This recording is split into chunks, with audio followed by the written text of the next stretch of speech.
One way? Opo. Mas maganda ang one way kasi yung tao nakakalakad tsaka yung mga bata yung mga nagja-jogging nakakaayos ng forma. Pagdating po sa biyahe, di ba nagbago? Hindi naman nagbago. Ganun pa rin, kaya lang minsan zero, walang pasahero. Dahil naaagaw eh. Pero okay lang sa inyo. Okay lang. Okay lang. Sa crudo po. Sa crudo, nako, malaki. Ganun ba po yung crudo, yung pagmahal naman po, wala naman pong dahilan yung dahil dito. Di ba dahil naman talaga mahal yung pagbili?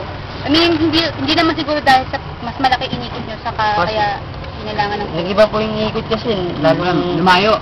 Lumayong Pero okay lang sa inyo. Okay lang. Wala mo gagawin. Kasi UP naman ang sila ang hindi naman tayo masusunod sila eh. Di ba meron kayo parang may mga nakapost, no to one way? Hindi, wala naman. Ito, mas okay ito. Okay lang, ayan. Okay na yun, kuya. Salamat, kuya.